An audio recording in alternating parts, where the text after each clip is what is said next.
신명기 12장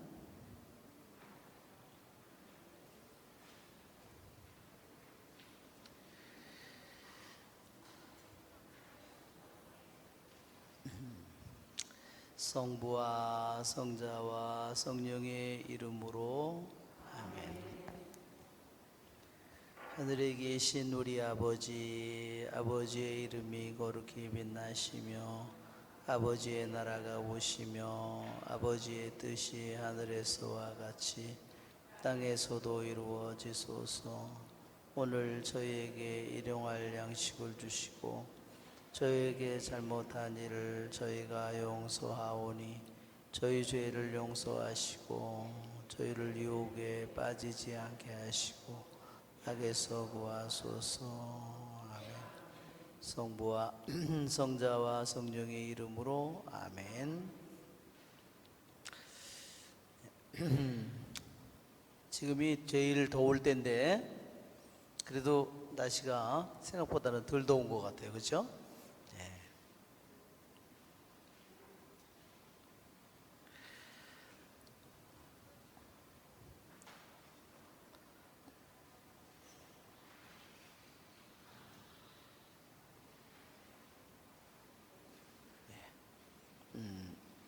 먼저 읽고 시작하겠습니다. 마지막 때에 관하여 설명하다. 그때 네 백성의 보호자 미카엘 대제후 천사가 나서리라.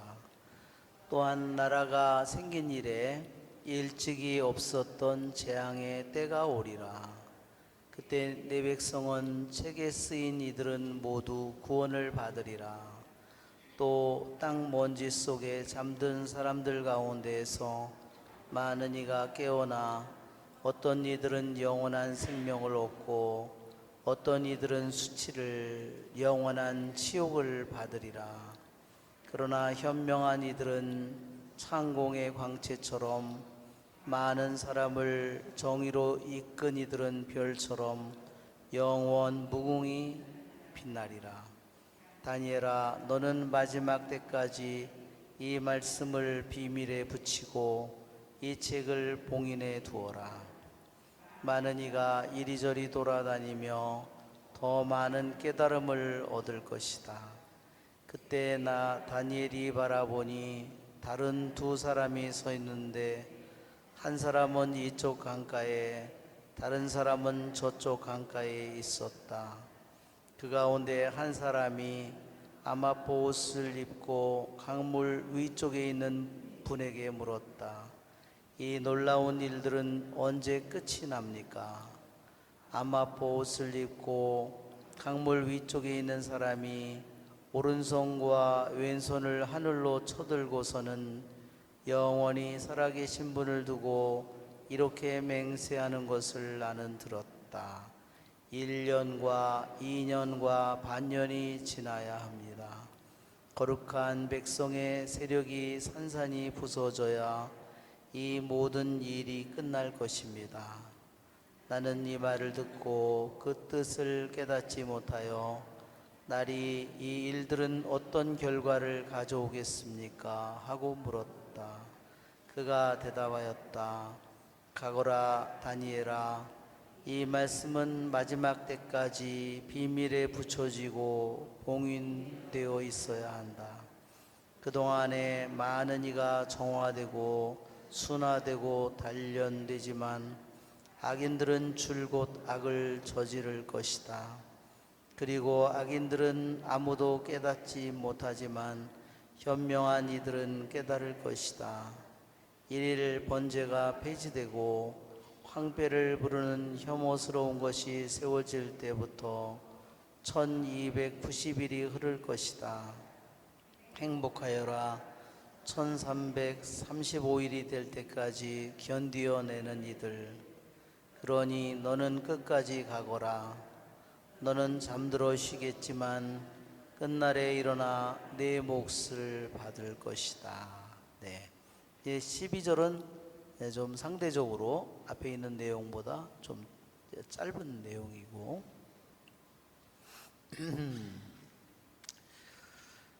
마지막 때에 관한 그러한 예언의 말씀이고 예언의 말씀에 대한 또한 설명입니다. 먼저 우리 오늘 그림 파일을 한번 볼까요? 예, 그 강가에 이렇게 양쪽에 사람이 서 있고 또 위쪽에 한 사람이 서 있는 그런 모습이 보입니다. 예. 우리가 다니엘서 2장에 보면 머리는 황금이고, 그렇죠? 청동으로 이렇게 은으로 청동으로 이렇게 나중에 돼 있지만 어디서 날아온 돌이 잘라내지 않은 돌이 이 거대한 상을 한순간에 산산조각으로 내버립니다. 그렇죠? 이 네부카드네자르 왕이 바빌론 왕이 꾼 이 꿈을 다니엘이 이것을 해석을 합니다. 그렇죠? 우리는 이것이 네 왕국이라는 것을 왕조가 계속해서 이어져 내려가는 것을 얘기하는데, 마지막에 저 돌은 나중에 온 세상을 가득 채우죠? 그것이 뭘까요? 그것이 바로 예수님께서 이루시는 하느님의 왕국이죠. 그러니까 정말 이 왕국을 보면 정말 그 당시에 바빌론 제국이 정말 어마어마한 제국이었잖아요. 사실 그 성을 말하자면 군사력으로나 이러한 기술로 점령한다는 건 사실 불가능했다는 겁니다. 그런데 거기 안에 살고 있는 그 사람들이 뭐를 했어요? 너무나 엉망으로 매일 술에 취해서 살고, 그 결과로 결국은 이 바빌론 성이 무너지게 되죠. 그렇게 힘들여 만든 그 성이, 그러한 제국이 정말로 너무나 어처구니 없게도 다음 바빌론 제국이 페르시아 제국으로, 페르시아가 그리스 제국으로, 그리스 제국이 로마로, 그러면서부터 바로 그리스도의 왕국이 반드시 온다는 것을 이 다니엘서 2장은 우리들에게 보여줍니다.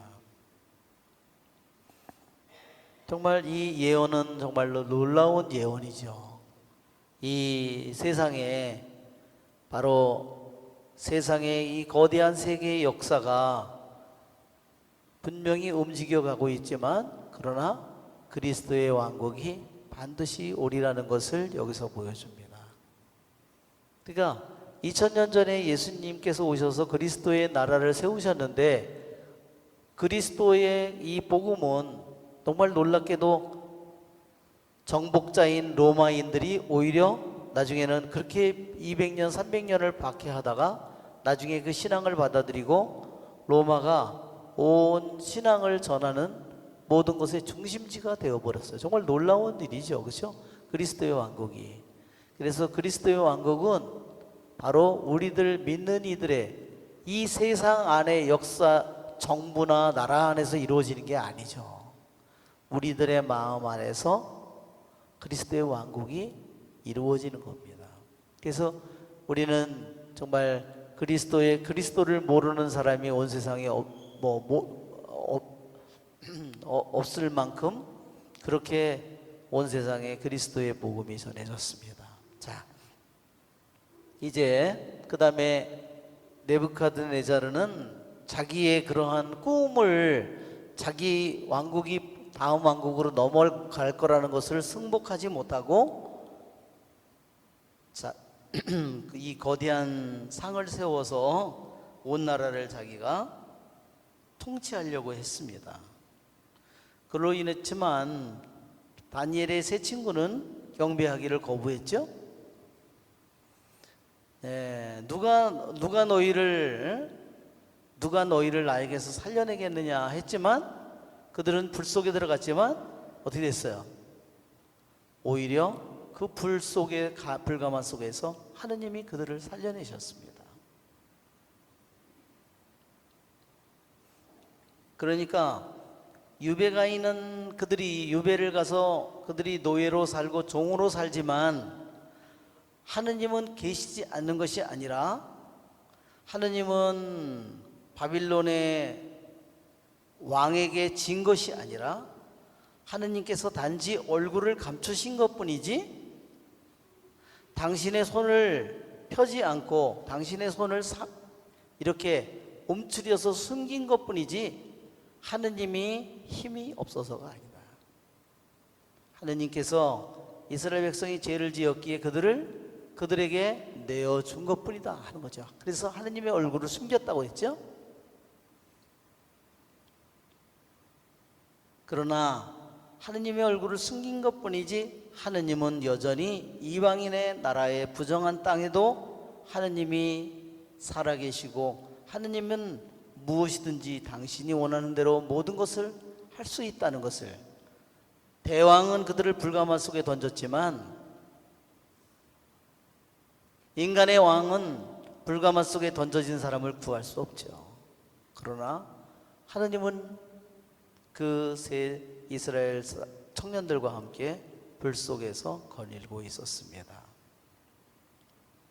그러니까 이 다니엘서에는 그러한 세상의 강력한 세상의 왕국과 또한 그 안에서 이루어지는 드러나지 않게 이루어지는 하느님의 나라의 모습이 한편으로 숨겨진 하느님의 나라의 모습이 거기서 계속해서 드러나고 있어요. 또한 자, 그 다음에 이제 보면 우리가 또한 결국은 네부갓네자르 왕이 어떻게 됐어요? 저렇게 정신이 나가가지고 완전히 미쳐서 그죠? 이렇게 3년 동안을 이렇게 짐승처럼 기어다닙니다. 오늘 우리는 이 다니엘서에서 마지막 때에 관해서 일찍이 없었던 재앙의 때가 오리라. 재앙의 때가 오지만 뭐라고 그러냐면 그때 내 백성은 책에 쓰인 이들은 모두 구원을 받으리라.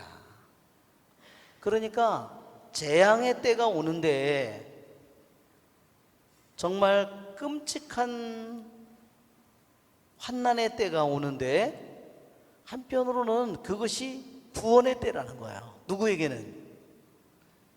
구원받을 사람에게는. 그게 참 이게 놀라운 일이에요.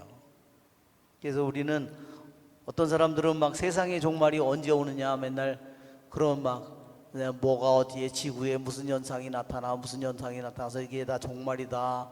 무서워서 어떻게 하냐. 그거를 걱정해. 재앙의 때가 가장 커다란 재앙의 때가 오는 순간에 참으로 하느님을 믿는 사람에게 그게 무슨 시간이에요? 구원의 때라는 겁니다. 그러니까 우리는 이러한 말씀을 통해서 우리는 힘을 얻는 겁니다. 세상 사람들은 그 재앙의 때를 두려워하고 코로나를 두려워하고 뭐 그것을 두려워한다고 하지만 그러나 우리는 구원받을 사람들은 더욱더 우리 주님께 우리들의 마음을 바치고 그렇죠? 세상에 거기에 희망을 두고 있는 것이 아니라 세상이 모두 옛날처럼 그렇게 옛날처럼 된다고 해도 그것이 다 옛날의 경제로 돌아간다고 하더라도 그게 올바른 세상일까요? 올바른 세상은 결코 아니에요. 하느님의 뜻에 따라서 말하자면 모든 것이 세제나 사회나 경제나 모든 국제관계나 우리들의 직장이나 이 모든 것이 하느님에 따라서 이루어지는 게 아니에요. 그렇죠? 그것은 정상이 결코 아니에요. 우리들이 잠시 살아왔던 세상의 모습일 뿐이지 그것은 절대로 영원한 나라가 아닙니다. 그렇죠?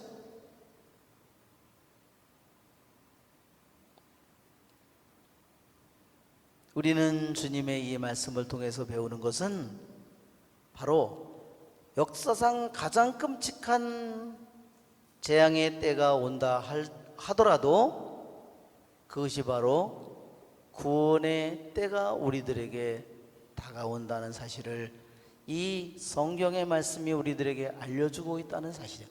너무너무나 놀라운 말이죠. 그렇죠, 여러분?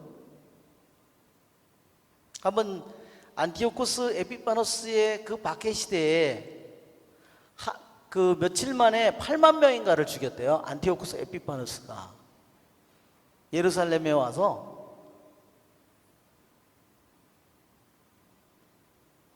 군인들을 데리고 와가지고, 잘 훈련된 군인들을 데리고 와서, 그렇죠? 아주 날카로운 칼과 창을 들고 와서, 그렇죠? 문을 잠그고, 그렇죠? 예, 군인들을 먼저, 상대방의 군인을 찔러 죽인 다음에 나머지 사람들을 죽이는 거야. 별일 아니겠죠.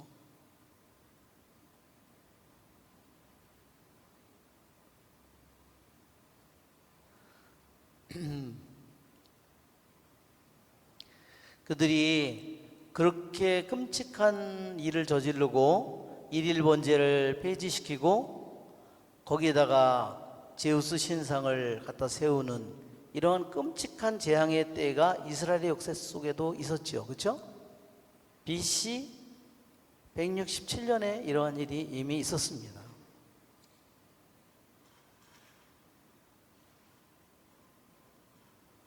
이게 3년간이에요. 이게 3년 동안에 일일 번제가 폐지된 게 3년간 이런 일이 벌어졌습니다. 실제로 이 역사 속에서 이루어졌다는 거야. 그 다음에 AD 70년에는 어땠을까요? 예수님이 승천하시고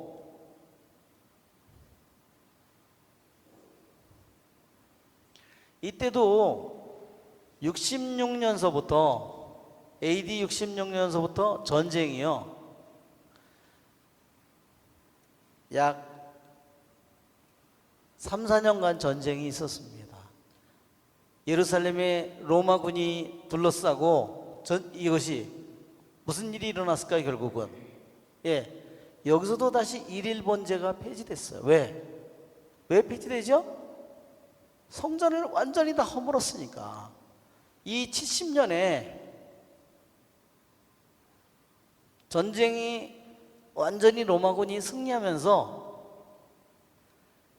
예루살렘 성전 자체를 다 약탈하고 다 불질르고 성이고 뭐이고 모두 다 허물어버리고 파괴시켜 버렸어요. 그러니 일일 번제가 있어요? 없죠. 이렇게 이런 일이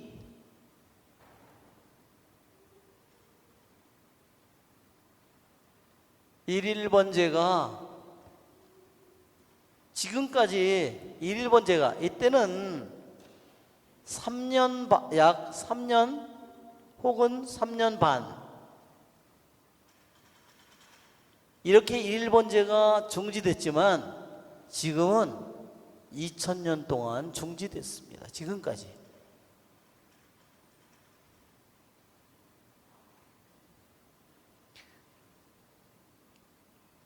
일일 번제를 드리려면요, 먼저 성전이 있어야 돼요. 성전을 짓지 못한 채로 2000년 동안을 지금 일일 번제가 폐지되어 있는 상태입니다.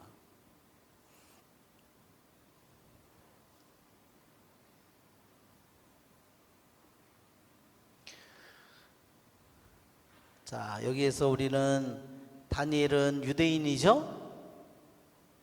자신은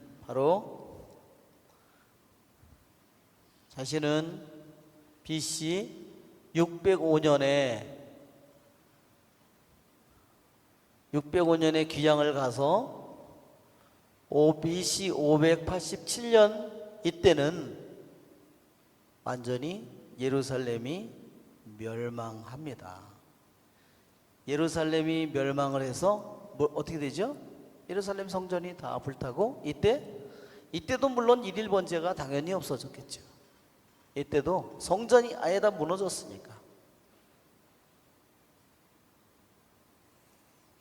완전히 망해서 성전이 완전히 없어져서 일일 번제가 없어지는 것은 하지만 성전은 있는데 일일 번제를 드리지 못하고 거기에 황폐의 우상인 그 상이 들어가 있었던 것은 이스라엘의 역사 속에서 이 안티오코스 에피파노스 때 일어난 일이다. 아예 성전이 없어지니까 일일 번제를 타미드 제사를 못 지내는 거 당연한 일인데 성전도 없고 성곽도 없고, 그러나 이러한 일들이 이스라엘 역사 속에서 일어났던 정말로 일찍이 없었던 재앙의 때입니다.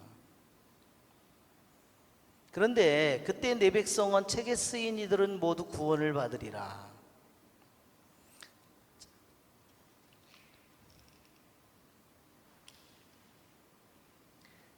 그러니까 이러한 것을 우리가 다니엘이 말하자면 다니엘이 BC 605년에 기량을 갔는데, 다니엘이 지금 자기 나라를 잃고 말하자면 바빌론으로 귀향을 와 있고 수많은 사람들이 집을 잃고 나라를 잃고 땅을 잃고 남의 나라에 귀향을 와 있는 이 끔찍한 삶을 살고 있는데, 주님께서는 일찍이 없었던 재앙의 때가 오리라고 그렇게 말씀하셨다는 겁니다. 정말 아직 이제 이때는 나중에 맨 처음에 끌려갔을 때는 아직 성전도 있고 나라도 있죠? 조금 있으면 어떻게 될까요? 605년 기한 간지 10년이면 595년, 약 20년이 되지 않아서 이제 성전은 다 허물어지고 모든 성전은 불타버리고 없어지게 돼요.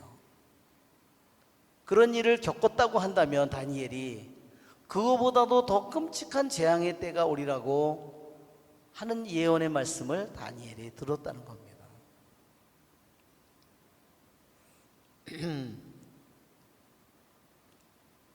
자신이 그 끔찍한 일을 겪었는데 그때 나라가 생긴 이래로 일찍이 없었던 재앙의 때가 오리라. 더 끔찍한 일이 일어나는구나. 그러니 다니엘이 걱정을 하지 않을 수 없죠. 모든 마음을 기울여서 그것이 언제 어떻게 일어날 것이고 그때 어떻게 해야 그것을 이겨낼 수 있을지 다니엘은 온 힘을 다해서 기도하면서 그것을 알아내려고 애를 썼을 겁니다. 미카엘이라는 이름의 뜻이 뭐죠? 미카엘이라는 이름의 뜻은요, 엘은 하느님이에요. 누가 하느님과 같으냐 하는 겁니다. 누가 하느님과 같으냐. 그러니까 이 말은 누가 하느님과 같으냐, 이 말은요 하느님에 대한 찬미입니다.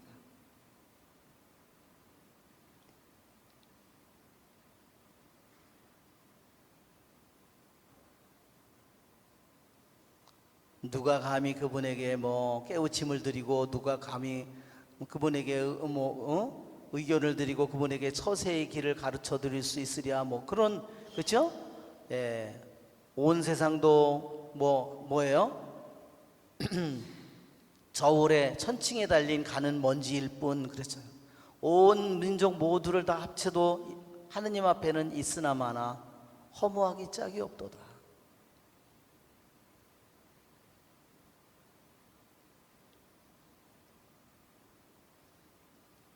미카엘 대천사는 바로 믿음의 백성을 수호하는 천사입니다.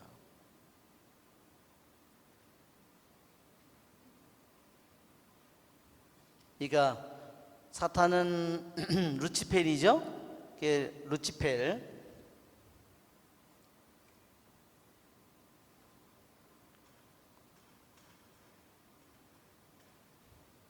루치펠이라는 말은 룩스라는 말이고, 룩스라는 말을 우리가 알죠. 빛이 몇 룩스냐 이거 할 때 이게 빛을 가리키는 겁니다. 빛이라는 말이에요, 라틴 말로. 페로라는 것은 나르다 이런 동사입니다. 나르다 이런 동사입니다. 빛을 나르는 겁니다. 빛을 나르는 천사예요. 즉 저 빛은 뭘까요? 하느님을 보좌하는 천사죠. 대천사죠.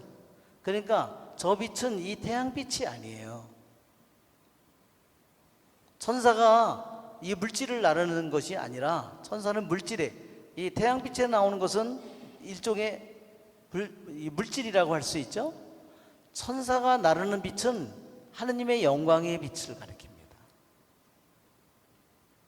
하느님의 영광의 빛이 비치면 어떨까요? 사람들이 다 정말, 그렇죠? 경탄하고 하는 그 빛에 사람들이 모두 매혹당하고, 그것을 아름다움을 찬미하지 않을 수 없고, 그것을 두려워하지 않을 수 없고, 완전히 하는 모든 것에 넋을 나가게 만드는 빛이에요. 그러니까 그런 천사가 나중에는 뭐가 되냐면, 자기를 보고 그러는 줄 알고 자기가 하느님이 되기를 원한 거야. 하느님의 천사가 아니라 더 이상 자신이 하느님이 되기를 원했어요. 이것이, 이 천사는 왜 그렇게 죄를 지을 수 있을까요? 천사에게도 의지가 있기 때문입니다. 천사는요, 의지가 있어요. 우리처럼 자유의지가 있어요.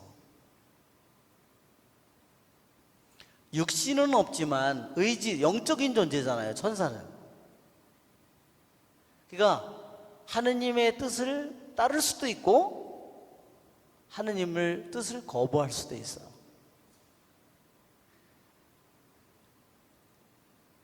근데 우리가 죄를 짓는 거하고 천사가 죄를 짓는 거하고는 차원이 달라요.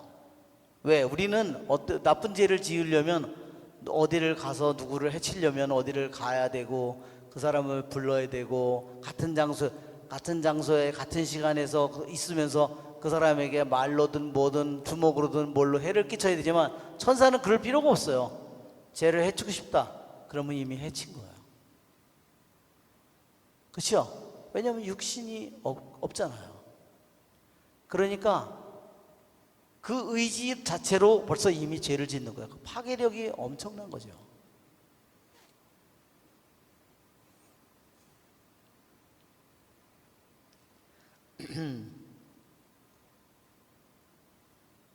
그러기에 우리는 이 싸움에서 천사가, 대천사인 미카엘이 루치페를 이길이라는 것은 당연한 거예요. 그렇죠?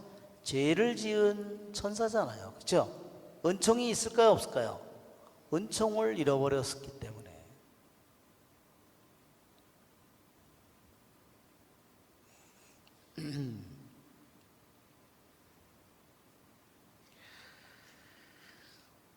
예. 대재앙의 때가 오지만 그 재앙의 때에 구원받을 사람과 믿는 사람들을 돕고 그들을 보호하기 위해서 미카엘 대천사가 나타나는 겁니다.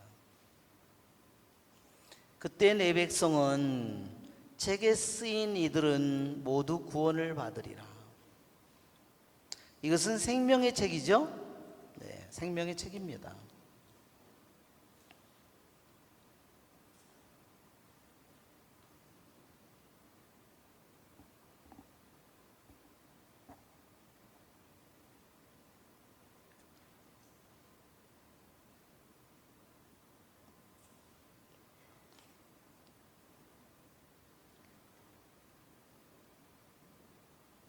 또 먼지 속에 잠든 이들 가운데에서 많은 이가 깨어나 어떤 이들은 영원한 생명을 얻고 어떤 이들은 수치를 영원한 치욕을 받으리라. 자, 여기 먼지라는 말이 나왔어요. 먼지. 이 먼지라는 말은 무슨 의미를 가지고 있냐면, 이게 흙에서 왔어요. 너는 먼지에서 왔으니 먼지로 돌아가리라. 흙에서 왔으니 흙으로 돌아가리라. 이 말은요, 우리들에게 무엇을 담고 있는 말이냐면, 이 말은 죽음, 흙에서 왔으니 흙으로 돌아가리라. 죽음과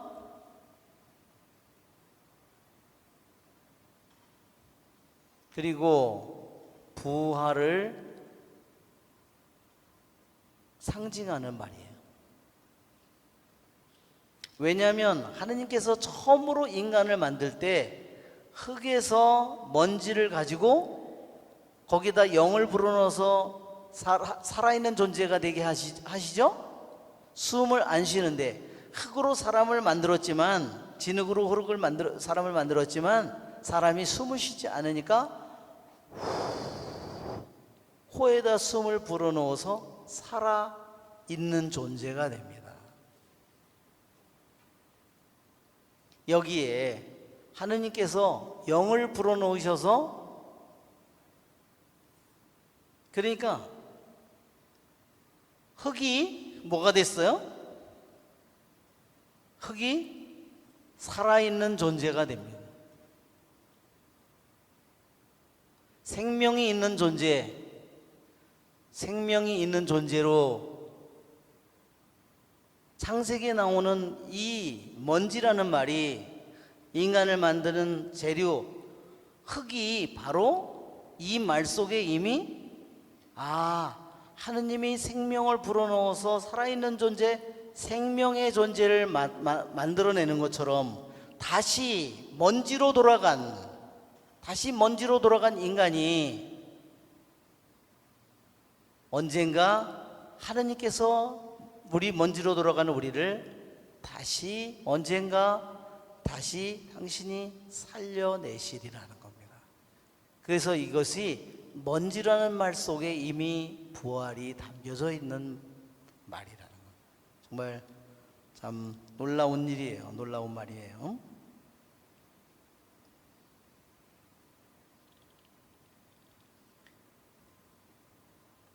그러니까 이 다니엘서 2장에 먼지 속에 잠든 이들 가운데서 많은 이가 깨어나서 어떤 이들은 영원한 생명을 얻고 어떤 이들은 영원한 수치와 치욕을 받으리라. 그러니까 이것은 뭐냐면요, 죽은 자들이 모두 살아나는 최후의 심판을 가리키는 말이에요.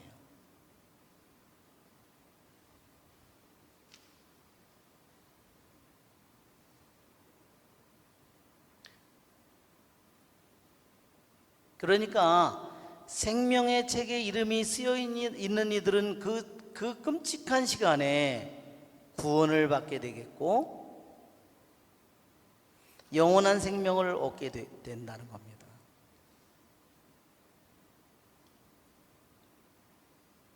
예, 여러분 우리가 요즘에는 구원 받았느냐 그런 얘기 자주 하죠. 구원 받았느냐는 말이 영원한 생명을 가지고 있느냐 하는 말이에요. 구원과 영원한 생명이 같은 겁니다. 구원과 영원한 생명, 또 성화 은총, 이것이 다 구원과 똑같은 말이에요.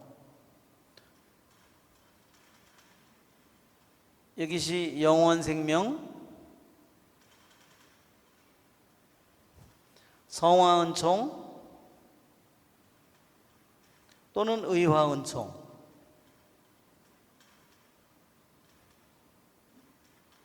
이것이 다른 말로 생명의 은총이라고 그러는 거예요. 이 말들이 다 같은 말입니다. 구원이 예수님 말고 무슨 구원이 있겠어요? 하느님 말고 무슨 구원이 있겠어요?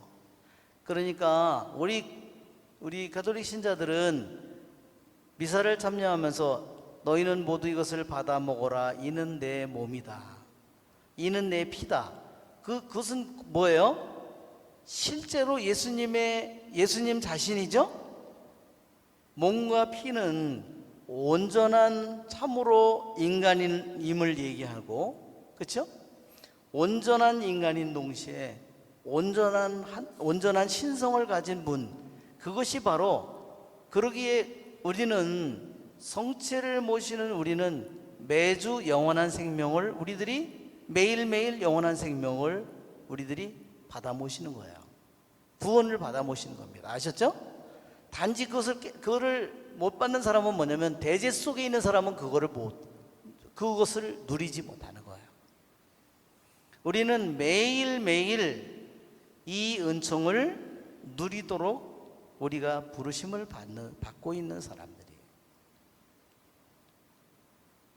그러면 아마 사람들이 하느님은 뭐 어디나 계신데 뭐 꼭 성체만 있는가 이렇게 생각할 수도 있죠. 그렇게 생각할 수도 있어요. 그렇죠? 그렇지만 현존이라는 것은 여러 가지 현존이 있어요. 말하자면 성체를 모시는 성체 안에 있는 현존은 뭐가 말씀 안에도 하느님이 현존하시죠?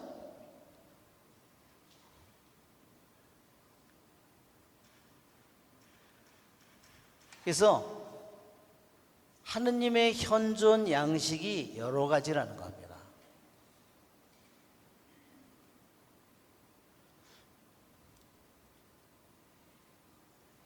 자, 우리가 성체 안에 계신 하느님의 현존,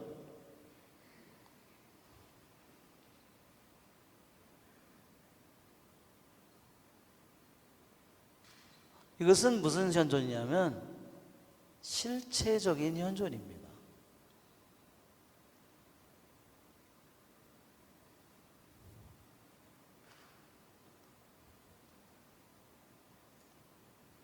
이는 내 몸이다, 이는 내 피다. 그러니까 예수님께서 너희는 모두 이를 받아 먹어라, 받아 마셔라, 이를 행하라. 그죠? 그것을 내가 거행하고 그것을 실제로 내가 영하는 것입니다.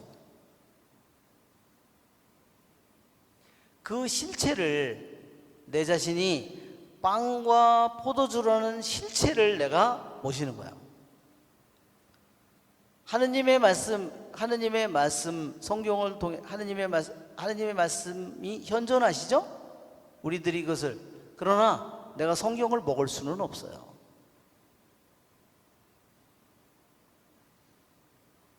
현존의 양식이 다르죠? 현존의 양식이 다른 겁니다. 하느님이 어디에나 계시다. 하느님이 장소에 계신 것은 물론 아니에요. 하느님이 어떤 장소에 물론 하느님이 저기에서 하느님이 우리들이 하느님의 현존을 얘기할 때 인과적인 현존이 있다는 거예요. 첫째로 원인적인 현존이 있다는 거예요. 즉 그분이 있으라 그러기 때문에 있다는 거예요. 원인이 있으면 그분이 있어라 그러니까 그 결과로 하느님의 창조하는 그것에 따라서 하느님이 나를 원하지 않았다면 우리들은 세상에 존재하지 않아. 세상을 하느님이 원하지 않았다면 존재하지 않았을 거라는 거예요. 이것은 하느님의 현존은 현존인데 이 모든 것 안에 하느님이 현존하는 것이 장소 안에 현존하는 것이 아니라 이 세상의 만물 안에 하느님이 원인으로서 현존한다는 거죠.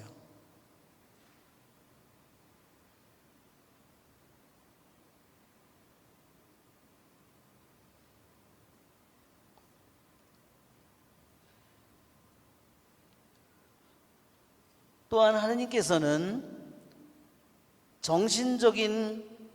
말하자면 정신적인 현존이 있다는 거예요. 그분이 우리들과 말하자면 당신의 우리들의 어떤 정신을 통해서 그분이 정신적인 현존, 우리들의 정신을 통하여 또는 영적인 현존, 두세 사람이라도 모인 곳에 같이 기도할 때 거기 하느님이 현존하신다. 네 번째로 실체적인 현존이에요. 구체적인 사물을 통해서 그분이 실체로 우리 안에 존재하는 겁니다.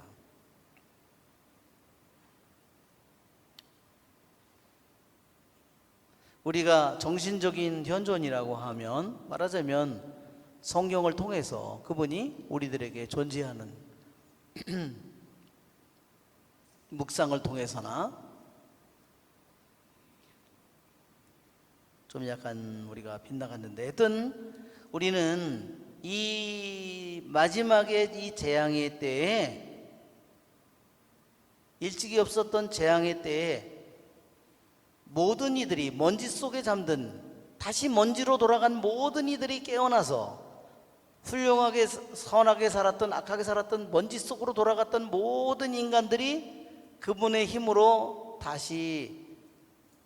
되살아났을 때 이제는 어떤 이들은 이제 뭐만 남았어요? 그때는 영혼밖에 없어요. 하느님의 안에 말하자면 죽었을 때 죽은 이들이 우리가 사도신경에서 사흔날에 죽은 이들 가운데서 부활하시고 고성소에 내리셔, 그렇죠? 고성소에 내리셔 사흔날에 죽은 이들 가운데서 고성소를 했죠. 죽은 모든 이들이 가는 곳이에요. 근데 그것은 영원한 곳이 아닙니다.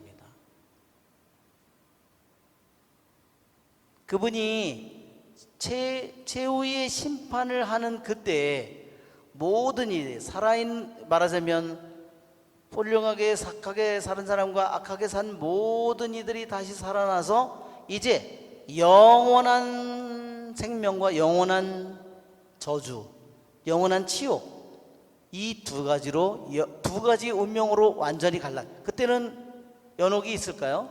뭐 더 이상 연옥이 없겠죠.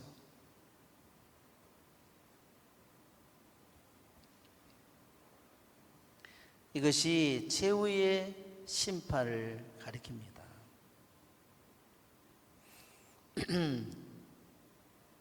책에 쓰인 이들은 구원을 받겠다고 그랬고요. 또 하나 어떤 사람들은 현명한 이들은 창공의 광채처럼 많은 사람을 정의로 이끈 이들은 별처럼 영원히 빛나리라. 현명한 이들, 그렇죠? 영원한 책에 쓰인 구원을 받는 이들은 영원한 생명을 얻는 이들은 어떤 사람이냐면 현명한 이들이고요. 또 많은 사람을 정의로 이끈 이들. 그러니까 많은 사람을 정의로 이끈 이들이라는 것은 뭐냐면 가르침을 통해서 뭐 하느님의 말씀을 가르치고 교리를 가르치고 그렇죠?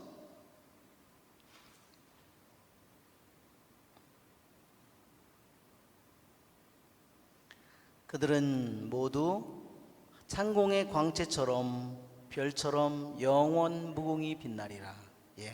이때는 이제는 영원만이 존재하겠죠. 영원만이.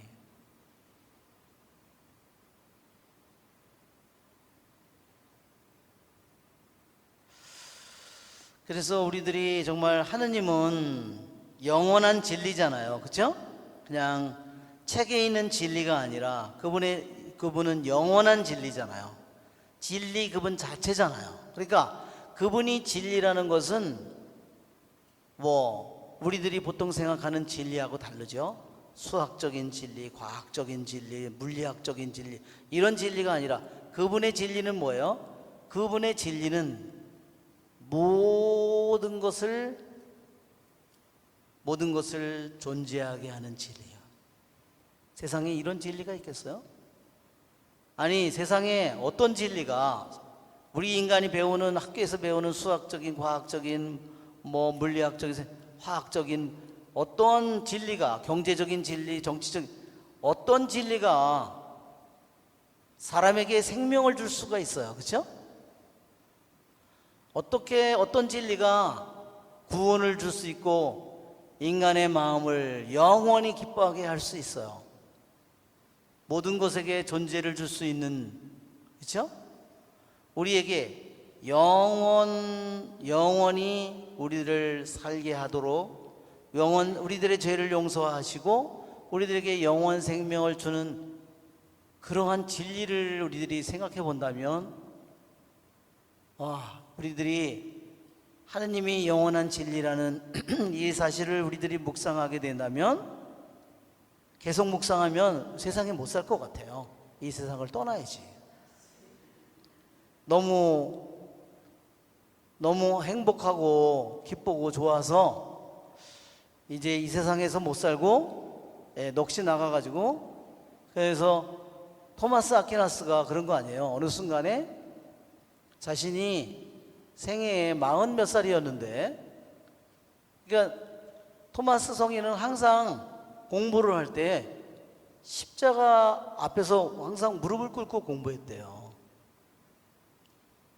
그런데 그 성인이 공부를 할 때 그 기도문을 보니까 정말로 소름이 끼쳤어요.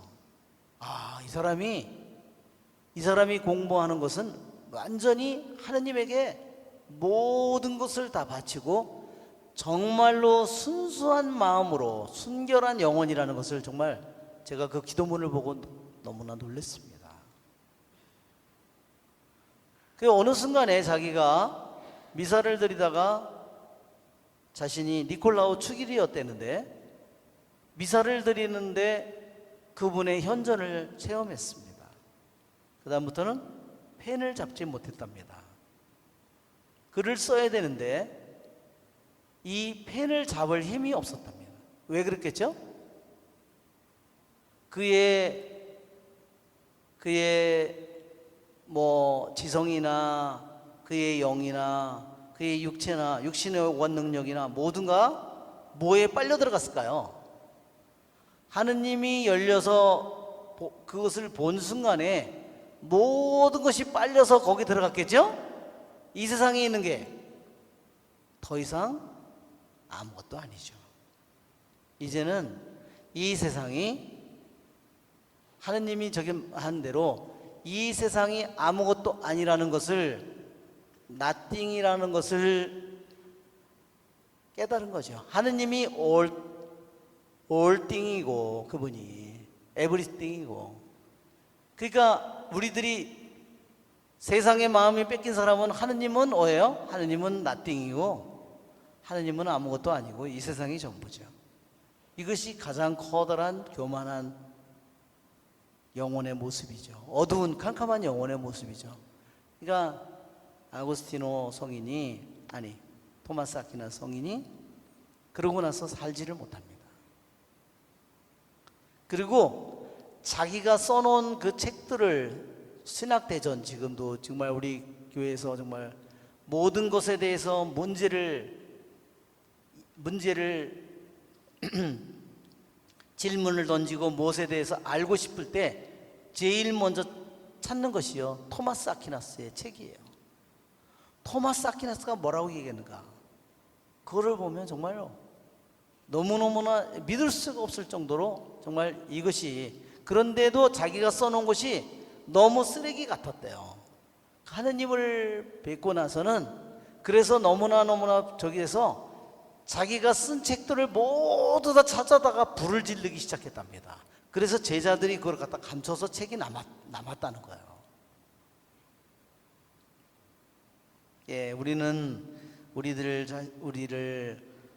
주님께서 우리를 영원한 생명으로, 구원으로 우리를 부르시고 있다는 이 사실은, 그분이 영원한 진리라는 거 하나만을 생각한다 하더라도 그분의 영원 진리는 모든 것을 창조하는 진리요, 모든 것이 살아있는 힘을 주는 진리고, 모든 것에게 생명을 주는 진리시고, 모든 것을 당신과 함께 영원히 살도록 인간을 설계한 진리고, 그렇죠? 우리들 자신이 그분을 믿고 섬기고 살아갈 때 우리들에게 그와 같은 모든 은총을, 필요한 은총을, 맨 처음에는 우리들이 더러워졌으니까 거룩해지는 성화의 은총을 주고, 우리가 죄인이 되었으니까 의화의 은총을 주시고, 이게 다 하느님의 영원한 생명이에요. 하느님의 영원한 생명, 말하자면 아담과 하와가 낙원에서 쫓겨났잖아요. 그러면 더러워진 거예요. 영원한 생명을 잃어버린 겁니다. 더러워진 거예요. 하느님과의 관계가 완전히 끊어진 거예요. 성화 은총이나 의화 은총은 그래서 생명의 은총이라고 그러는 거예요. 누구의 생명일까요? 하느님의 생명이에요. 영원 생명입니다. 우리들이 대제를 쓰는 것은 아담과 하와처럼 거기로부터 완전히 하느님으로부터 단절되는 거예요. 포도나무에서 가지가 잘려나간 것처럼 똑같은 것입니다.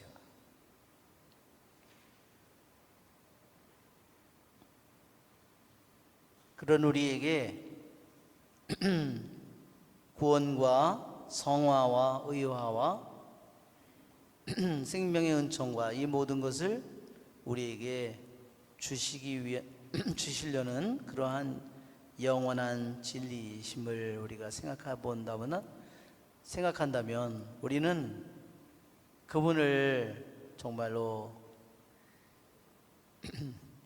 찬미하지 않을 수 없습니다.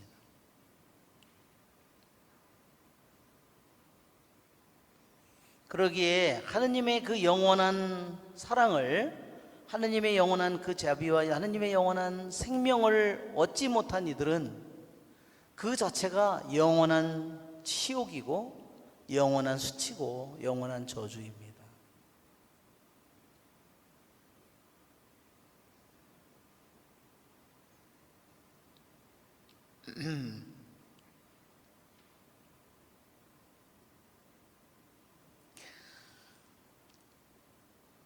다니엘아, 너는 마지막 때까지 이 말씀을 비밀에 붙이고 이 책을 봉인해 두어라. 많은 이가 이리저리 돌아다니며 더 많은 깨달음을 얻을 것이다. 예, 봉인한다는, 우리 그 그림에도 보면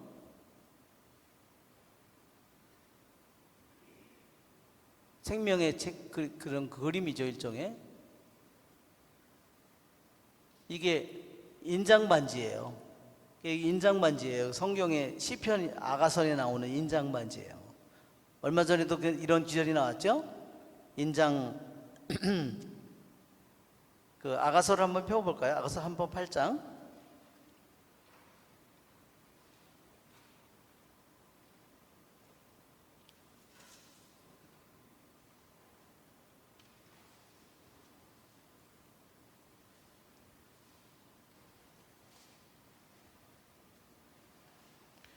아가서 8장.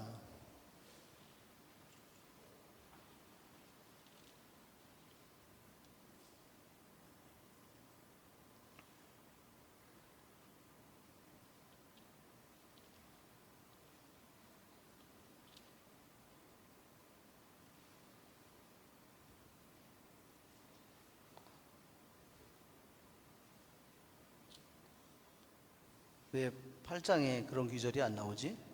예? 6절에 있어?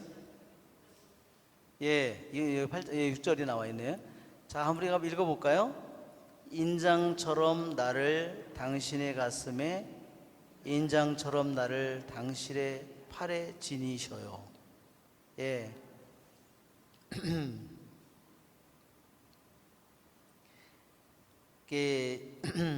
여자가 사랑하는 자기의 연인에게 하는 말입니다.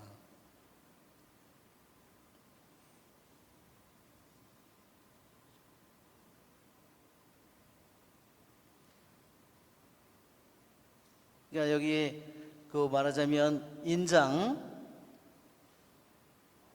이것은 인장 반지죠. 이렇게 해서 말하자면 이거를 목걸이로다가 이렇게 걸고 다니는 겁니다. 이렇게 걸고 다녀서, 그러니까 어떻게 해요? 인장처럼 나를 당신의 가슴에, 목에 걸어서 가슴에, 여기다가 인장처럼 나를 당신의 팔에, 어떻게 하죠? 팔찌처럼. 즉 자기 사랑하는 애인에게, 자기 사랑하는 연인에게 자기를 자기 가슴에 목걸이처럼 간직하고 언제든지 말하자면 자기의 연인의 가슴에 어디에 있어요? 가슴에 사이에 항상 있는 거예요.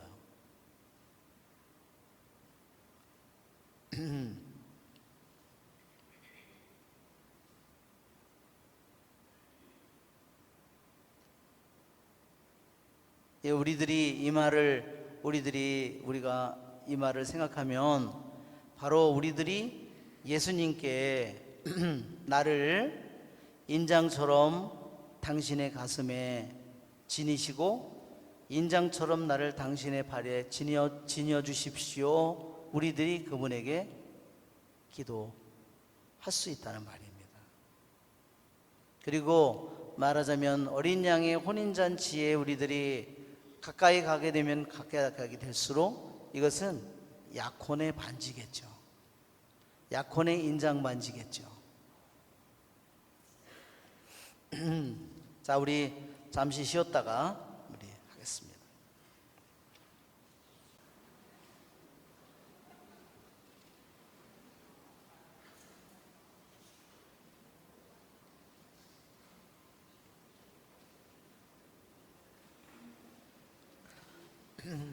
자, 4절을 보면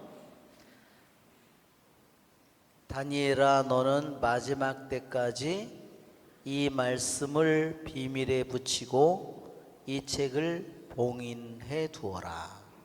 아까 봉인하다가 그림도 못 보고 봉인.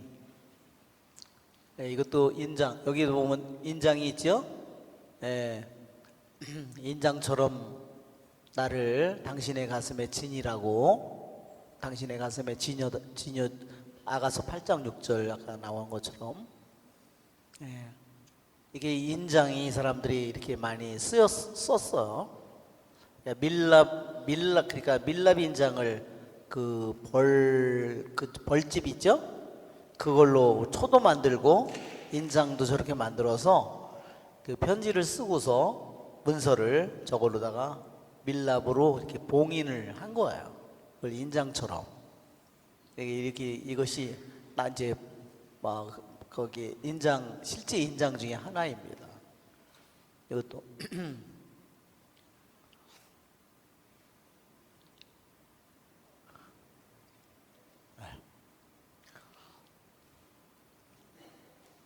다니엘아 너는 마지막 때까지 이 말씀을 비밀에 붙이고 이 책을 봉인해 두어라. 많은 이가 이리저리 돌아다니며 더 많은 깨달음을 얻을 것이다. 여기에 많은 이가 이리저리 돌아다닌다는 것은 많이 방황을 한다는 그런 뜻입니다.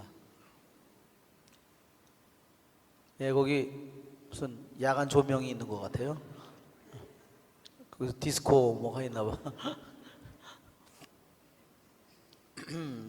자, 우리가 이제 다니엘은 그 주님께로부터 말씀을 비밀에 붙이고 봉인해 두어라는 그런 말씀을 들었는데 묵시록에 가면은요 봉인을 떼라는 것이 나와요. 자, 묵시록 5장 5절을 한번 펴보세요. 맨 뒤에 다니엘은 이제 마지막 때에 관해서 예언을 했는데 비밀에 붙이고 봉인해 두라고 그랬는데 묵시록에 가면 봉인을 뜯으라는 그런 말이 나옵니다. 이것이 그래서 다니엘서와 이렇게 요한묵시록이 이렇게 연결되어 있는 겁니다. 이 봉인을 여는 자는 누굴까요? 예, 이 봉인을 여는 자는 물론 이 봉인을 뜯을 수 있는 분은 오직 예수님밖에 없습니다. 여기 보면 5장 1절을 보면 한번 우리 같이 읽어볼까요? 그리고 나는 어좌에 앉아 계신 분의 오른손에 안팎으로 글이 적힌 두루마리 하나가 들려 있는 것을 보았습니다. 그 두루마리는 7번 봉인된 것이었습니다. 나는 또 큰 능력을 지닌 천사 하나가 큰 소리로 이 봉인을 듣고 두루마리를 펴기에 합당한 자 누구인가 하고 외치는 것을 보았습니다. 그러나 하늘에도 땅 위에도 땅 아래에도 두루마리를 펴거나 그것을 들여다볼 수 있는 이가 하나도 없었습니다. 두루마리를 펴거나 그것을 들여다보기에 합당하다고 인정된 이가 아무도 없었기 때문이다. 나는 슬피 울었습니다. 그런데 원로 하나가 나에게 말하였습니다.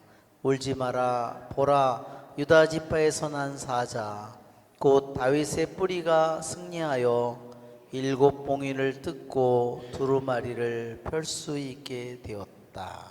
네, 그러니까 7번 봉인됐다는 것은 정말 완전 봉인을 의미하죠. 누구도 어떤 인간도 그것을 풀 수 없다는 겁니다. 하느님이 계획하시고 하느님이 결정하신 거, 그것을 결국 푸는 것은 하느님의 아들 예수 그리스도라는 겁니다. 그분이 이제 7 봉인을 뜯고 두루마리를 펼 수 있게 되었다 그랬습니다. 그러니까 이것은 무엇을 의미하냐면, 여기에서 말하는 것은 이제 너희에게 기다림의 시간이 끝났다. 봉인의 시간이 끝나서 이제 기다림의 시간이 끝나고 이제 모든 것을 밝히 드러날 때가 되었다는 것을 의미하는 말이죠. 예. 그때 나다니엘이 바라보니 다른 2 사람이 서 있는데 한 사람은 이쪽 강가에 다른 사람은 저쪽 강가에 있었다. 그 가운데 한 사람이 아마포 옷을 입고 강물 위쪽에 있는 분에게 물었다. 이 놀라운 일들은 언제 끝이 납니까? 여기에 히브리 말로 아드마타이 하는 말은 언제까지 이렇게 하는 말이에요.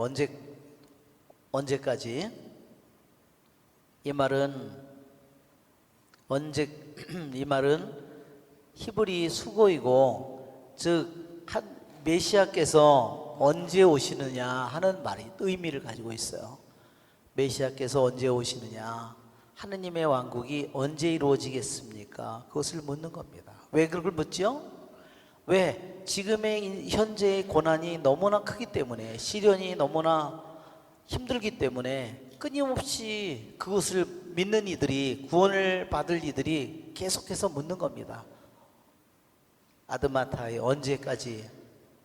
언제 끝이 날 겁니까? 언제 그분이 오실 겁니까?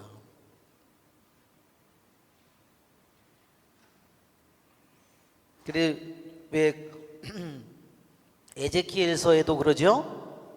그 독서의 말씀에 구원받을 사람의 이마에다가 표를 하라고 그랬죠, 천사들에게. 근데 표를 할 사람은 누구예요? 표를 받을 사람이. 거기서 예루살렘에서 저질러지는 일 때문에 역겨운 그들의 죄 때문에 괴로워하고 탄식하는 사람들의 이마에 표를 하라고 했어요. 그러니까 우리들이 뭐를 기뻐하고 뭐를 탄식하는가에 따라서 내 자신의 영혼에 있는 속모습이 나타나는 거야. 나는 내가 상처받은 것만 계속 괴로워하고 있어. 내가 돈을 잃어버린 거에 대해서 계속 아파하고 있어요. 구원의 이마에 표를 받을 수 있을까요? 너는 아직 표를 받기에 이르겠죠? 하느님의 뜻이 짓밟히고 이 모든 역겨운 짓 때문에 탄식하고 괴로워하는 사람들, 그죠? 그것 때문에 괴로워하고 아파하는 사람들, 그 사람들의 이마에 구원의 표를, 이마에 표를 해주라고 했어요. 그러니까 자기 일이 잘 돼서가 아니라 하느님의 뜻으로 이루어지는 것에 대해서 기도하고, 이루어지도록 기도하고, 그것 때문에 기뻐하는 사람들의 이마에 구원의 이마, 말하자면 표가 찍히겠죠. 이게 우리 마음속에 있는 것은 숨길 수가 없습니다. 그러기에 우리는 매일매일 끊임없이 정말 나 자신을 위해서 기도하고, 가족을 위해서 기도하고, 죄인들을 위해서 기도하고, 우리들이 그런 것이 우리들의 삶 속에 점점 그런 것들이 커지고 많아져야 나는 점점 성화되어 가는 거잖아요. 그렇죠? 근데 점점 자기중심적으로 살아간다면 우리들은 주님에게로부터 점점 멀어져 가는 길을 걸어가는 것입니다.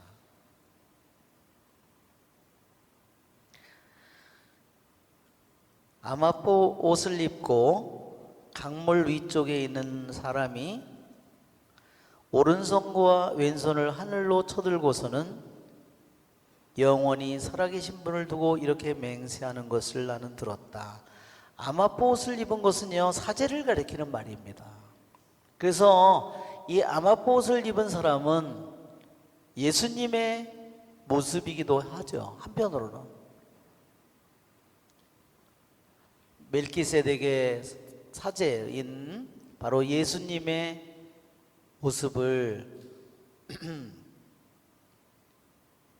인간이 되어 오실 예수님의 모습을 가리킨다고 교부들이 얘기했습니다. 영원히 살아계신 분을 두고 맹세하기를 1년과 2년과 반년이 지나야 합니다.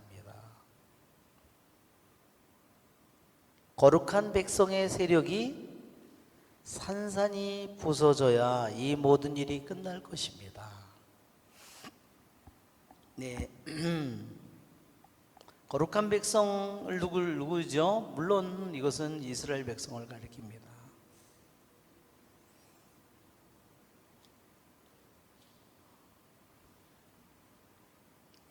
자, 또다시 여기에 1년, 2년, 반년이 나왔어요. 우리는 이것이 한때, 두때, 반때, 모에드, 러모에드, 모에딤, 워하시 이렇게, 이게 워하시는 반이라는 뜻이에요. 원래 여기 때라는 말은요, 모에드라는 말이에요. 모에드.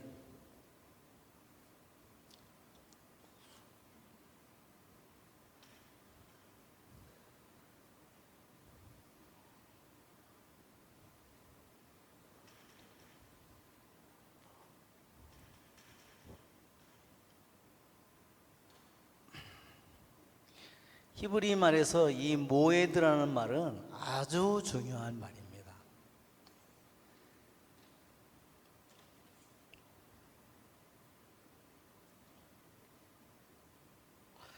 우리가 탈출기, 레위기 23장을 한번 펴볼까요?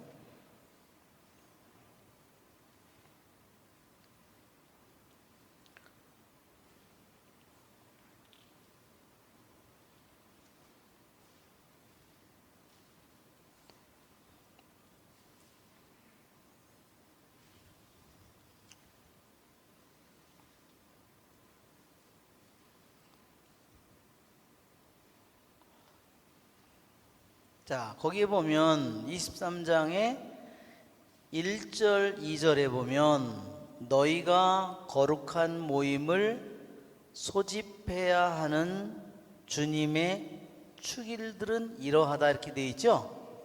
거기에 축일이라는 말이 모에드예요. 모에드. 즉 그러니까 이 말을 우리 때라고 번역하면 너희가 거룩한 모임을 소집해야 하는 주님의 때들은 이러하다 이렇게 할 수 있는 거예요. 주님의 때예요. 주님의 때. 이게 우리는 우리의 저기들을 맞춰서 축일이라고 번역했는데, 우리들이 이 때가 몇 개죠? 이 때가요, 주님의 이 때가 여기 지금 나와 있잖아요. 한번 우리가 제목만 훑어보세요. 뭐뭐 있죠? 안식일, 파스카, 무교절, 핵국식, 주간절, 7월 초하루, 속죄일, 초막절. 예. 이게 주님의 때라는 거예요. 그러니까 우리가 안식일, 주일날도 누구의 때냐? 누구의 때요? 주님의 때입니다. 만일 우리들이 신자로서 살아가면서 주일이나 내가 이러한 또 내가 주님의 때가 언제 있을까요? 아침 기도나 저녁 기도, 그 주님의 때죠. 만일 내가 나의 인생을 살면서 주님의 때를 막 짓밟고 내가 살아간다면, 그렇죠? 나는 주님을 섬길 줄 모르는 거고 주님을 공경할 줄 모르는 겁니다. 주님의 시간이에요.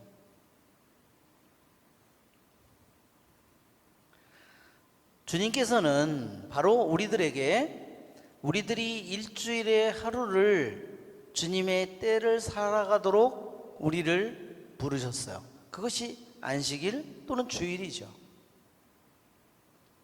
파스카, 무교절, 다 그때가 뭐라 그랬어요? 보리를 수확하고 밀을 수확하는 때예요. 그때도 주님의 때예요. 가장 있죠? 수확을 해서 기증한 거를 타작을 해서 곳간에 집어넣고 정말로, 그죠? 그런데 그 사람들은 그걸 모두 다 내놓고 어디 와 있어야 돼요? 성전에 와서 주님의 때의 기쁨을, 축제를 지내야 돼요. 나는 내가 그걸 거둬야 되니까 나는 거기 갈 시간 없다. 그게 아니라 한번 보세요. 유대인들이 수학을 해야 되는 가장 중요한 시간에 그들이 먼저 해야 될 일은 뭐냐면 첫 번 수확을 가져다 하나님께 바치는 거고, 보리단이든 밀이든 무엇이든 과일이든 모든 것이 가치고 성전에 와서 하느님 앞에서 기뻐하고 감사하는 겁니다. 그것이 주님의 때다는 거예요.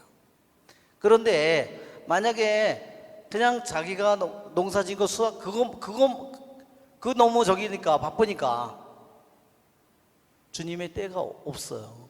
자기의 때만이 있어요.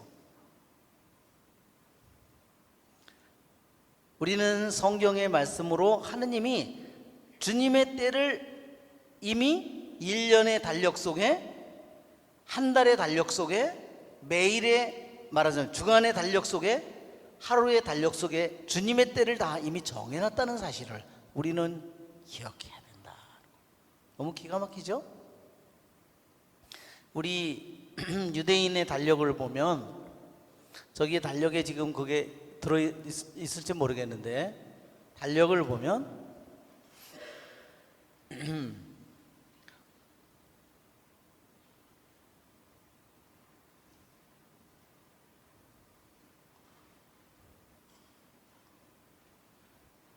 저렇게 달력이 있죠?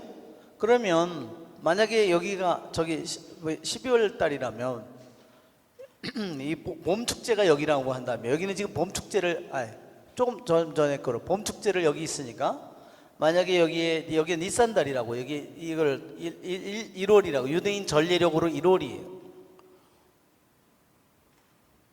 그러면 니산달의 축제가 여기에 3개가 다 모여 있어요.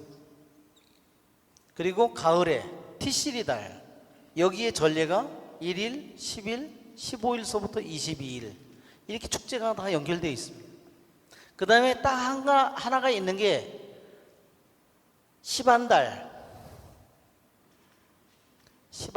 여기에 뭐가 있냐면 오순절 축제가 여기에 있는 겁니다.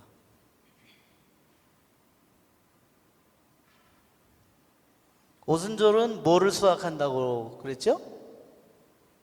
밀을 수확할 때입니다. 여기서는요, 첫 열매를 바치는데요, 이 첫 열매, 유월절, 과월절, 그 다음에 누룩 없는 무교절, 다음에 초실절.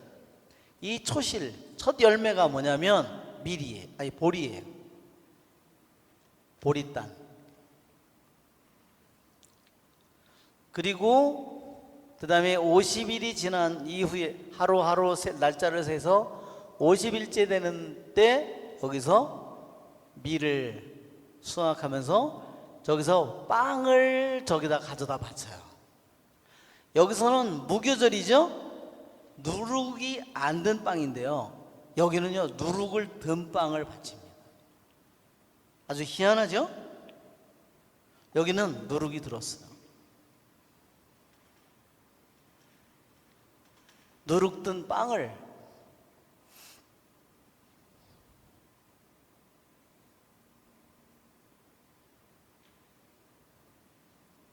오순절에, 저게 성령 강림이에요. 성령 강림에 왜 누룩 든 빵을 집어넣는지 보세요. 성령이 오시면서 폭발적으로 이것이 이루어지는 겁니다. 하느님께서 그 수확을 베드로가 하루에 설교를 해서, 그렇죠? 3,000명이 세례를 받도록 만드는 것. 그것이 바로 누룩이에요. 빵을 부풀게 하잖아요. 수확을 그냥, 그전에는 죽으라고 수고해도 그냥 수확이 별로 없었는데, 자, 이제 모에드라는 말 때문에, 자, 이게, 때, 한때, 두때, 반때. 그래서 우리는 이것이 1년, 2년, 반년을 가리키는 말로 우리들이 알아듣는다. 아니 3년 반이라고 그러면 되는데 왜 1년, 2년, 또 반년? 그것은 아직 잘 몰라요. 우리들이 거기에 담겨있는 의미는 아직 다 완전히 모릅니다. 무슨 말이지? 왜? 우리들이 좌우지간 아는 것은 70주간을 얘기할 때 70주간을 얘기하죠. 다니엘서 앞에서 70주간에서 나온 것은 뭐냐면 7주간이 먼저 나오고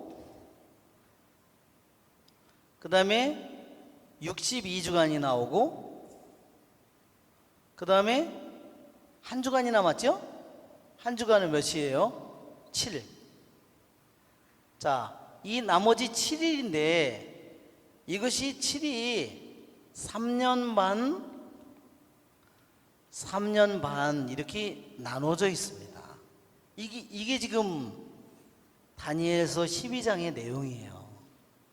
이 부분은 70주간, 7주간, 62주간은 이미 앞에서 나온 거고, 그래서 이게 3년 반인데 이거를 부를 때 한때, 두때, 반때라고 부른다.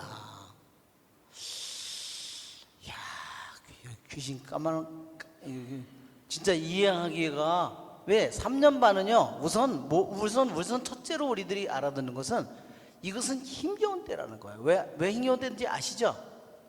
엘리야가 이스라엘 백성에게 하느님을 배신하고, 말하자면 시돈 지방의 여자 공주가 북이스라엘로 아합 왕과 결혼을 하면서 모든 시돈 지방의 우상을 다 들여와서 바알 신과 아세라 신을 섬기는 사제들을 850명을 데리고 왔어요.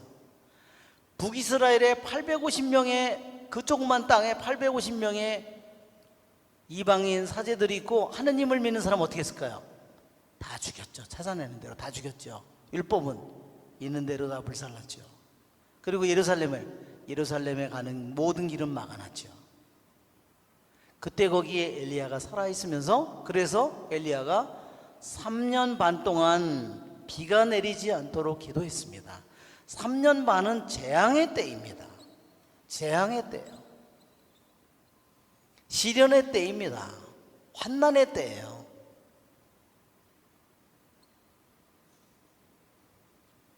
똑같이 3년 반, 이것도 똑같이 재앙의 때입니다. 우리들이 3년 반 할 때 먼저 알아듣는 것은, 확실한 것은 뭐냐? 분명한 환난의 시간이다.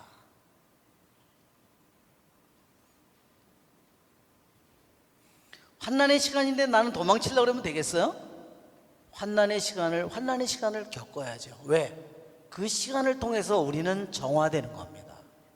단련되는 겁니다. 말하자면 내가 코로나가 오기 전에는 내가 사장이었고, 내가 뭐 어디 회사의 부장이었고, 내가 뭐 상무였는데, 내가 그 회사가 망하는 바람에 내가 거지가 됐다. 그래서 내가 지금 어디 산속으로 들어가려고, 어디 자연인이 될까 이렇게 하고 있다. 그렇죠? 그것은 자기가 이때까지 쌓아놨던 모든 것이 다 부서지는 때예요. 남김없이 다 부서지는 때예요. 그게 뭐죠? 단련의 때이고 시련의 때입니다. 그것을 잘 견뎌나가는 사람은 구원을 받는 거죠. 그래서 우리들이 한때, 두때, 반때에 대해서 아는 것은 첫째로 이것입니다. 그런데 이것이요, 다른 말로는 한때, 두때, 반때, 한번 생각해 보면 1년 플러스 2년 플러스 반년.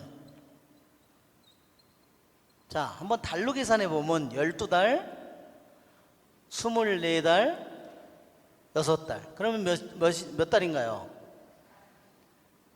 그래서 여기 보면 묵시록에도 계속해서 42달 동안 이런 말이 나와요. 계속해서 다니엘서에 나온 이것이 날짜로는 또 며칠일까요? 이것이 날짜로는요 30일을 계산하기 때문에요 1260일이에요. 그러니까 이게 42달이고요 이게 날짜로는 1260일이고 이것이 1260일이에요.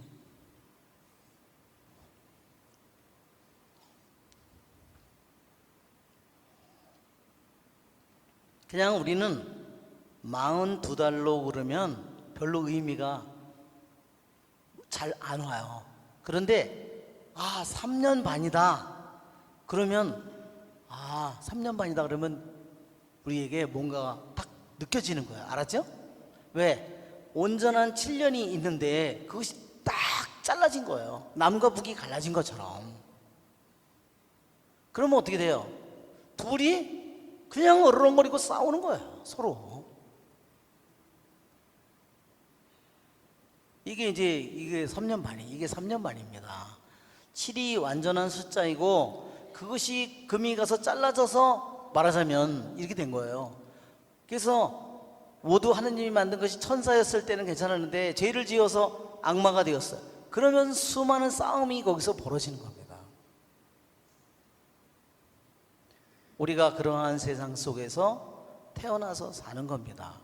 자, 1년, 2년, 반년.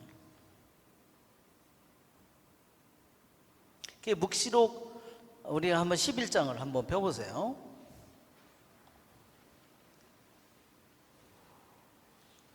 (11장) (12장에) 계속해서 이제 이게 나옵니다.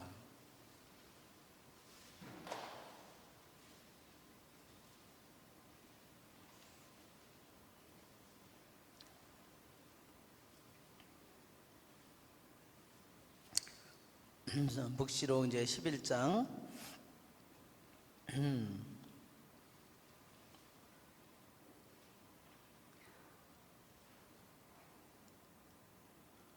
자, 2절에 보면 2절 끝에 성전 바깥들은 재지 말고 내버려 두어라.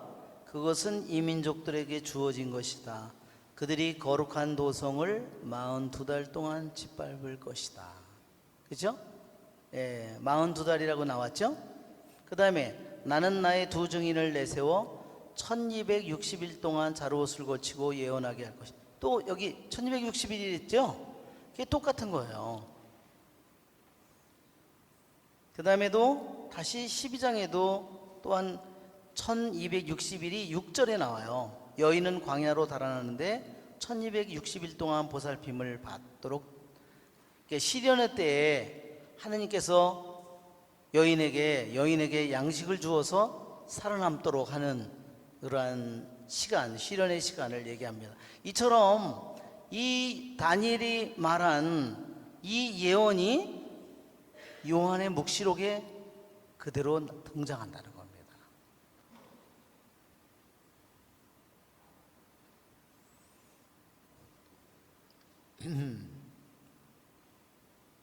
그래서 다니엘의 이 예언이 요한 묵시록에서 등장하고 있기 때문에 바로 이 예언이 이루어지기를 또 한편으로 이루어지는 것을 아직 기다리고 있는 예언이라는 것을 우리들에게 보여줍니다.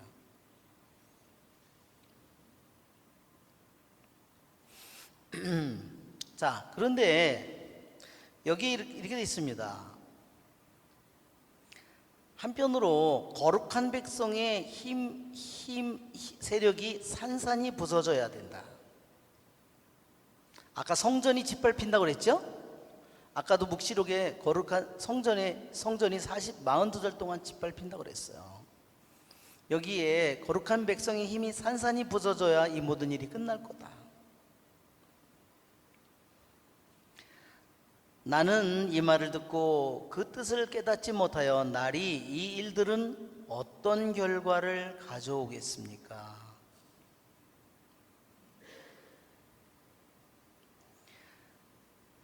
가거라 다니엘아, 이 말씀은 마지막 때까지 비밀에 붙여지고 봉인되어 있어야 한다. 그렇죠? 그 요한묵시록에도 다시 나와 있는 것처럼 42절 동안 짓밟히는데 그 봉인을 일곱 봉인을 뗄 사람은 누구였어요? 바로 예수 그리스도입니다. 유다 지파에서 난 사자, 그분만이 이 모든 것을 열 수 있는 권능을 가졌습니다. 그런데 여기에서 다니엘에게 깨닫게 한 것은 뭐냐면, 이 끔찍한 재앙의 때가 일어났을 때 알 수 있는 것은 뭐냐면, 많은 이가 정화되고 순화되고 단련되지만 다른 한편으로 악인들은 줄곧 악을 저지를 것이다. 예, 이 재앙의 때가 오면 더 분명하게 이 모든 것이 드러날 거라는 거예요. 시련의 재앙의 때가 왔는데도 믿음을 굳건하게 지키고 자기 목숨을 바쳐서 더욱더 많은 고통으로 시련되고 정화되고 단련되는 사람이 있는 반면에 한편으로는 더욱더 악을 저지를 거예요. 왜? 그 재앙의 때가 오니까 그러한 믿음과 희망이 없는 사람들은 뭐야? 어차피 죽을 건데 내가 살면 뭐해? 하면서 더욱더 악을 저지를 거라는. 그러니까 뭐가 더 선명하게 드러날까요? 너무나 하느님에게 뽑힌 구원받을 이들과 악인들이 너무나 극명하게 선명하게 나타나는 겁니다. 악인들은 깨닫지 못하지만 현명한 이들은 깨달을 것이다. 한 사람은 깨닫고 한 사람은 눈이 가려진 것처럼 깨닫지를 못합니다. 그러니까 우리들이 신앙적으로 영적으로 자꾸 깨달아야 되는데, 그렇죠? 우리들이 깨닫지를 못하면 어떻게 되죠? 그러면 점점 마음이 딴 데로 가버립니다. 세상 속으로 완전히 가버립니다.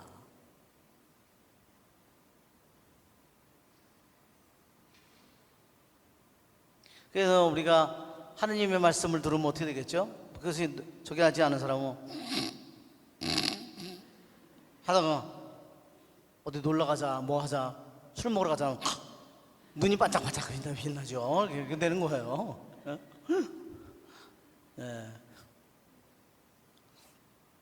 자, 일일 번제가 폐지되고 황폐를 부르는 혐오스러운 것이 세워질 때부터 1290일이 흐를 것이다.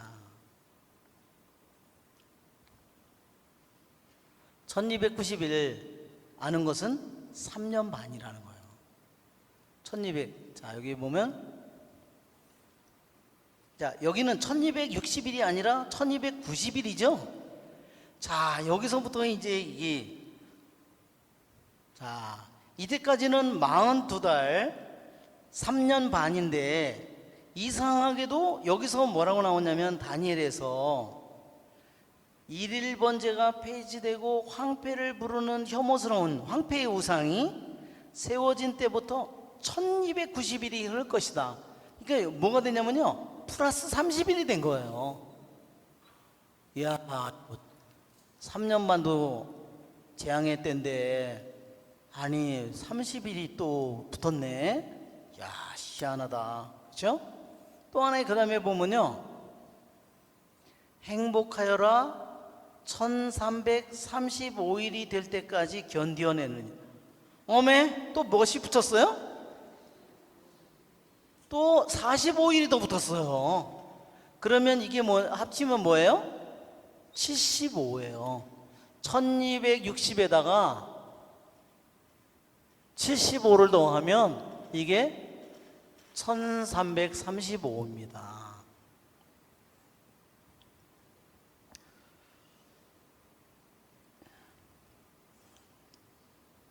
현재까지요, 이게 정확히 무엇을 의미하는지 아직 확실하지가 않습니다.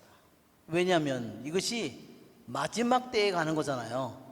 그러니까 수많은 해석을 내놓은, 그래서 자기 나로 계산해가지고 언제 세상 종말이 온다고 수도 없이 많이 낸 거예요. 그게 다 뭐예요? 이단이라는 사실을 기억해야 됩니다. 알았죠?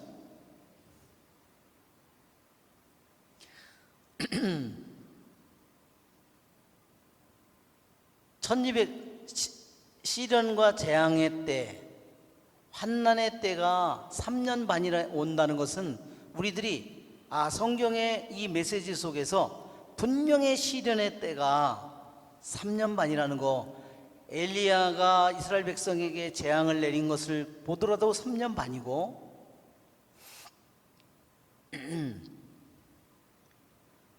그걸 통해서 우리는 이것은 알겠는데, 그러면 3년 반에 한때 두때 반때에 다시 30일이 추가되고 그 다음에 다시 40일이 45일이 추가됐어요. 확실한 것은 잘 알지 못하는데, 자, 우리 여러분이 받은 표를 한번 보세요. 표를 보면 우리들이 기억해야 될 부분은, 한번 살펴볼 부분은 뭐냐면,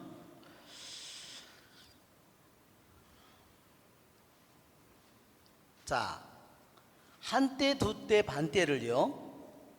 자, 한번 보세요. 한때 우리가 이거를 갖다가 우리는 지금 1년, 2년, 반년 이렇게 해놨잖아요.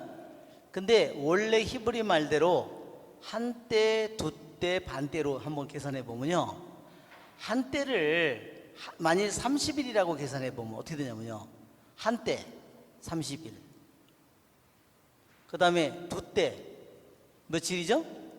60일, 반때 15일. 그러면 30일, 60일, 15일.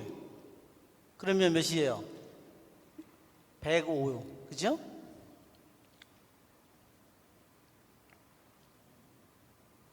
자, 이거 진짜 신기하다. 한때를 1년으로 치면 360일, 두때를 계산하면 720일, 반때를 계산하면 180일, 하면 1260일. 와, 희한하다. 그쵸? 자, 여기에 105인데요. 이 105가 1290 마이너스 1260 하면 30일이고, 1335에서 1260을 빼면 75예요. 더하면 105예요. 와, 이게, 아니 도대체 제가 이게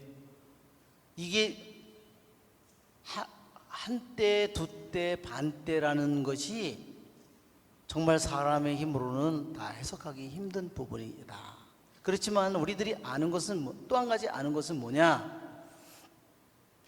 30일이라는 것은 뭘 뜻하냐면요, 30은요 애도를 의미하는 날이에요. 30은.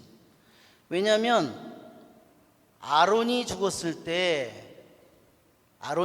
때요. 민수기에 보면 20장에 가면 아론이 죽었는데 30일 동안 곡을 합니다. 시나이 광야에서. 또 미리암이 죽었는데 30일 동안을 곡을 합니다. 그게 유대인에게는 30이 뭐냐? 그러면 애도입니다.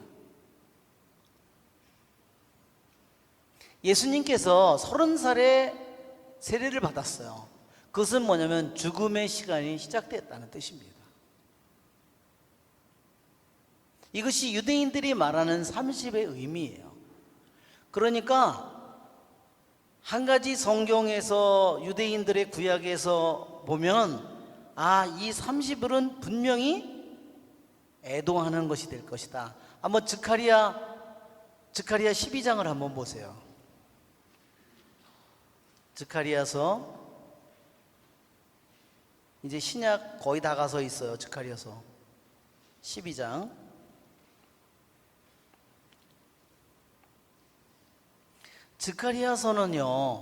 스가랴서에는 놀랍게도 예수님에 대한 많은 예언이 거기에 나와 있습니다.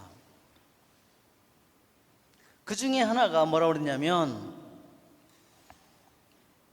9절에 그날에 나는 예루살렘을 치러 오는 모든 민족들을 없애버리고 말겠다. 나는 다윗 집안과 예루살렘 주민들 위에 은총과 자비를 구하는 영을 부어주겠다. 그리하여 그들은 나를 곧 자기들이 찌른 이를 바라보며 외아들을 잃고 곡하듯이 그를 위하여 곡하고 맏아들을 잃고 슬피 울듯이 그를 위하여 슬피 울 것이다.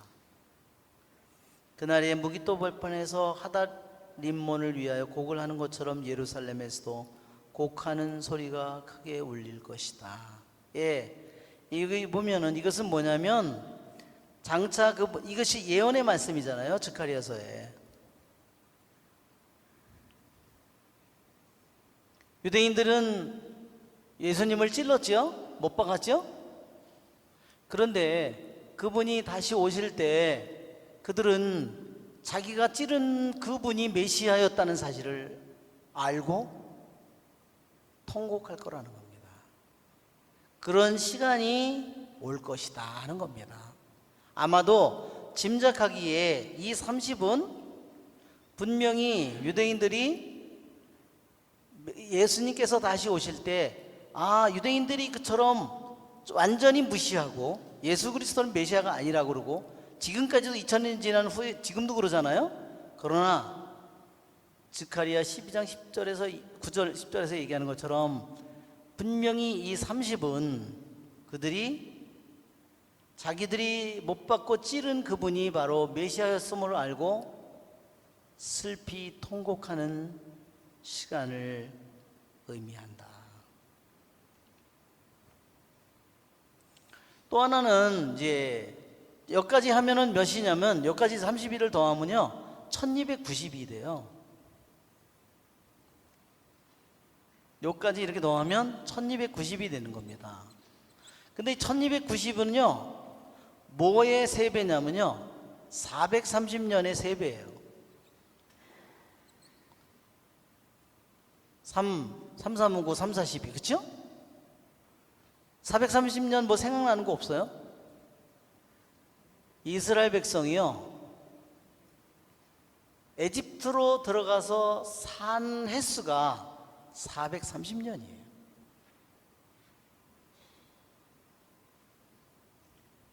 자, 그러니까 이것은 무엇을 의미하냐면 그들이 이 세상에 이것은 이 세상에 이 에집트에 가서 산 이 삶은 뭐를 의미해요? 하나의 예표죠. 바로 죄와 죽음의 노예로서 살아가는 삶의 시간을 의미해요. 그런데 바로 여기에 430년의 3배 유대인들의 이 3배의 시간이 풀로 찼다는 말이에요. 이제 뭐가 됐어요? 유배로부터 풀려날 시간이 다 찼다는 겁니다. 이게 1290이 횟수라는 겁니다. 그래서 3은 왜 3일까요? 완전 숫자입니다. 즉 이제 인류가, 이스라엘 백성이 이제 죄와 죽음, 메시아이신 그분을 거부하고 그렇게 살았던 그 노예의 시간이 이제는 끝나서 약속의 땅으로, 그 파라오 밑에 통치로부터 그들이 해방되어서 그 물을 건너갈 그 시간이라는 거예요. 그런 의미를 하나 담고 있다. 그러니까 지극히 이것은 구약 성경의 그러한 의미를 볼 때 너무나 놀라운, 제가 볼 때 놀라운 해석이에요.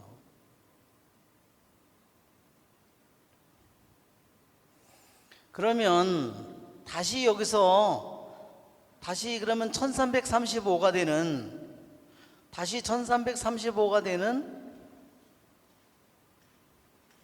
여기가 되려면요 다시 45일이 더 더해야 된다 그랬죠? 그러면 이것은 뭐냐면 75라는 겁니다.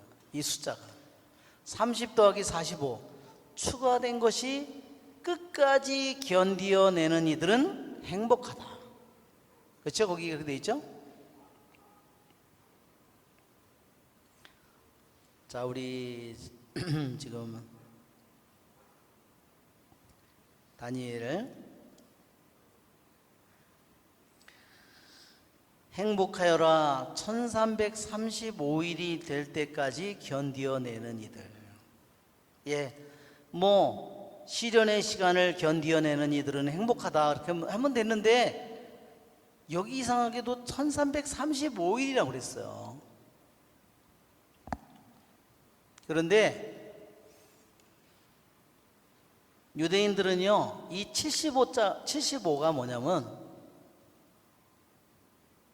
우리 창세기 보면 그 요셉이 늙어서 죽을 때가 점점 가까이 오는데 요셉은 에집트에 가서 재상이 되어 있고, 그래서 기근이 들어서 식량을 구하러 아들을 내려보내죠. 그 나중에는 요셉이 살아있는 것을 알게 되었고, 나중에 아버지 보고 아버지 전부 다 모든 것을 가지고 이 땅으로 내려오라고, 그래서 모두가 다 자식을 다 데리고 이제 에집트로 내려갑니다. 그 숫자가 우리 성경에는 한번 창세기 46장을 한번 펴보세요. 창세기 46장 끝에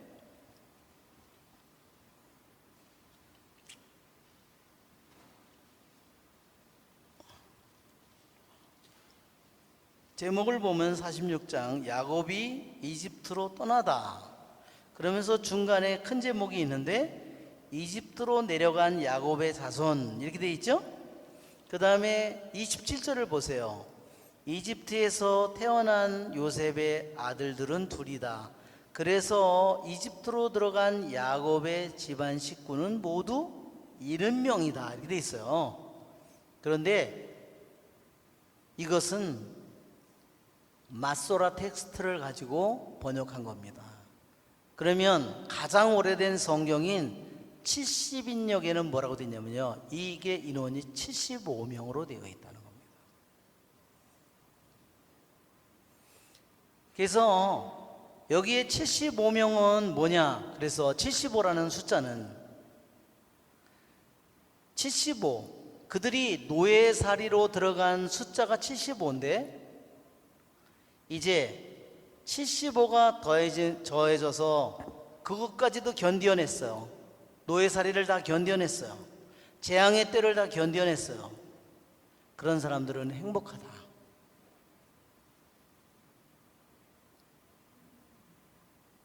즉 여기에서 75는 노예살이로 들어간 그들을 하나님께서 정반대로, 주님께서 재림하시는 주님께서 이들 모두를 정반대로 뒤집을 거라는 거죠. 노예로 그들이 끌려가서 그 어둠 속에서 살고 있는 그들을 완전히 정반대로 그들을 구원해내실 거라는 겁니다. 왜? 그들이 끝까지 견뎌냈기 때문에.